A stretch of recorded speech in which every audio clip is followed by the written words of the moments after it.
I am content as a seed, I'm content as a sprout, and I'm content as a flower. And in that contentment, I'm grateful and I'm also ready for whatever God's sending my way. Hello, dear listeners. It's that time again when we stroll through the paths of ambition, desire, and success. Welcome to the Dare to Declare podcast, where we explore the enchanting world of giant manifestors who've turned their visions and goals into the stuff of legends. I couldn't help but wonder, how do some people create the lives they've always dreamed of? Is it the magic of manifesting, the power of perseverance, or perhaps just a dash of serendipity? Well, dear friends, grab your coffee cups because we're about to spill the tea on fascinating journeys of those who dare to dream big and make it happen. Join me as we sip on success stories and ponder the ever-enticing question, can we all manifest our dreams into reality, or is it just an urban fairy tale? I'm your host, Debbie Sluice, and I'm here to guide you through the labyrinth of achievement with heart and soul. Ready to dare to declare? Let's get started. Hey there. It's Debbie Sluice, and I am here on my own today. And I want to share a few thoughts with you based on the work that I've been doing over the last number of years around vision boards. And as I really dig deeper into my faith as a believer and just some of the questions that are coming up. So, the one I want to tackle today has to do with contentment, being content. And is contentment complacency? That's really the question.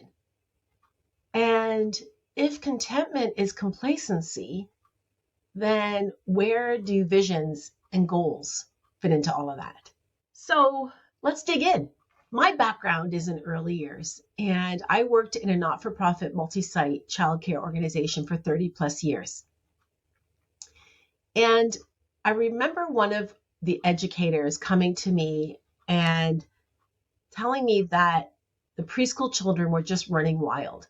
So it was a new program that we started. It was called ELP, Early Learning Program. And the government was funding it, which meant that it was free. And so we were attracting children to the childcare who had never been in licensed childcare before. And they were coming from all different backgrounds. It didn't have to do with economics necessarily. It just was children who had had the run of their home up till that point. So they're about two and a half years of age.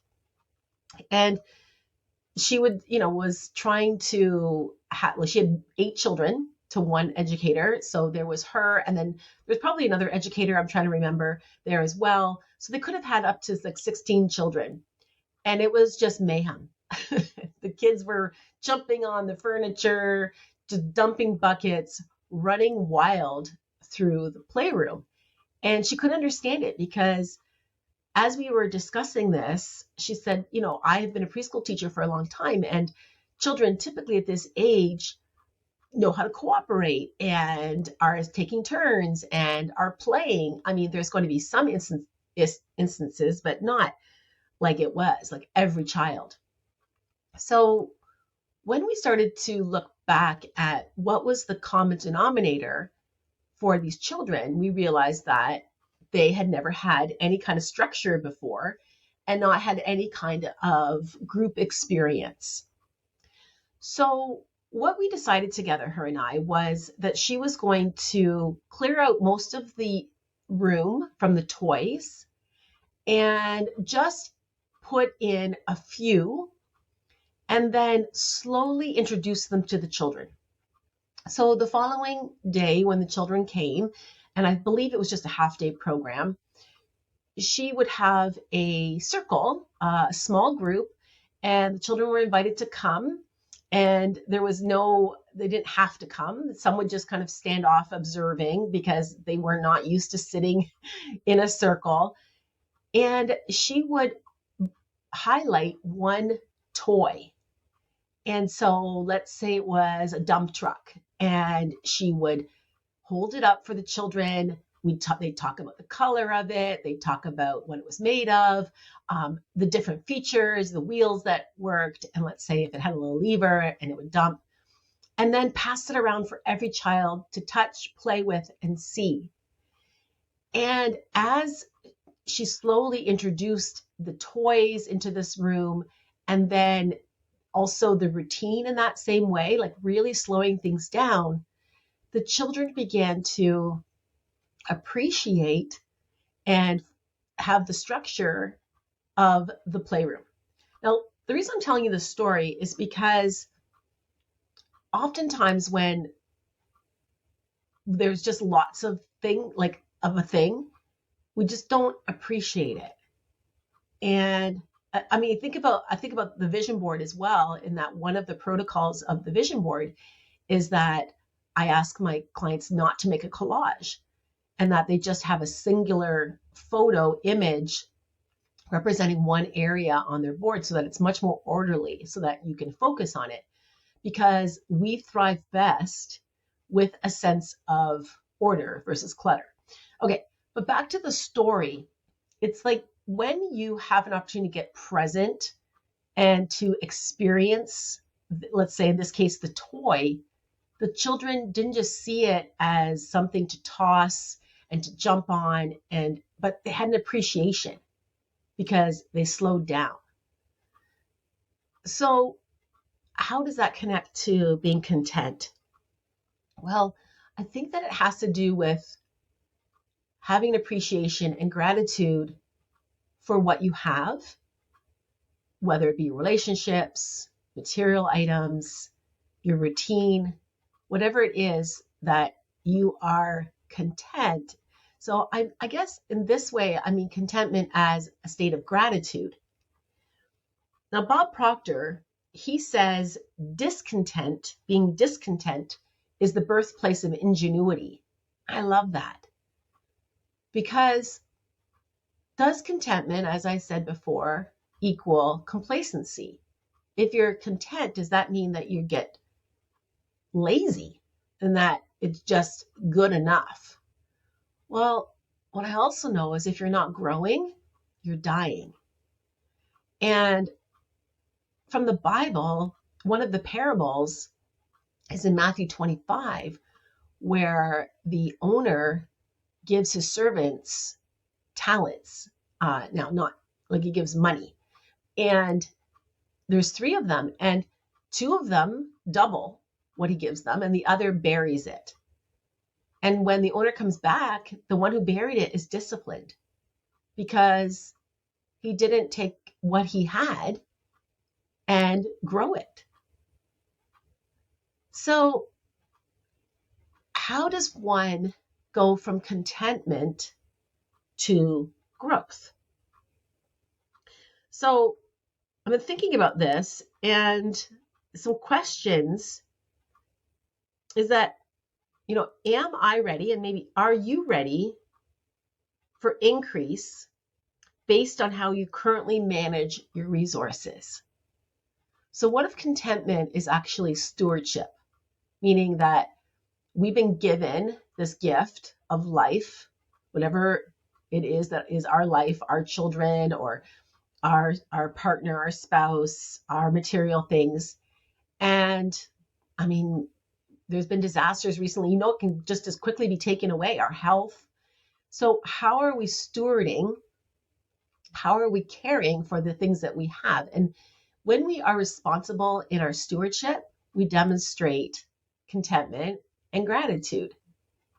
And also, when we are good stewards, we demonstrate that we're ready for more. So this might be the better question is, are you ready? Are you ready for increase? I ask people all the time, like, how much money would you like? And they're like, oh, I want to make $1 million. Or some people are like, I want to make $1 billion. Like $1 billion, come on, get real. Like most of us have no idea what that even feels like. Million, yes. Multi-million, probably. But billion, probably not. You lose touch with that. So it's all about the vibration. So thinking about the increase, are you ready for that increase? Are you really ready to be a millionaire? So how are you stewarding what you already have? Now, I'll tell you, like my company took a little while to get started. I remember when I first opened my doors, literally my physical doors of my vision board studio, and I had my open house. And I naively thought, oh, great, I have my open house. And then now everybody knows about my vision board studio and they're going to be lining up to come. Didn't happen. There was crickets. I got really nervous, and it took a while for me to build my reputation, to build my social media following, and for people to begin to use it. But then it did take off, and so much so that I left my full-time job. And then that was during COVID, which is a whole other story. And, I earned multiple six figures, which is extraordinary. I mean, I 5x what I was making in my previous job. Amazing. And I was spending almost as much as well. So was I a good steward? No. I mean, I knew how to earn money, but I didn't know how to spend money. Well, I did. I knew how to spend it. I was spending it, but I wasn't tracking my expenses. And so I had a big wake-up call when I looked at my bottom line, and I was like, well, that's great that I'm bringing this money in, but where is it?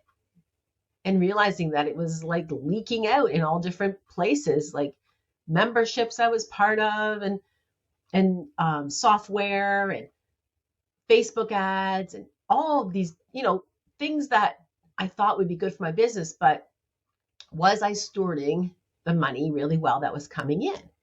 So was I ready for the increase? And so I am now, and I'm becoming more and more aware and becoming a better and better businesswoman. Absolutely. And so definitely settling into contentment, but with a sense of urgency. So is that an oxymoron? I don't know. But here's another question.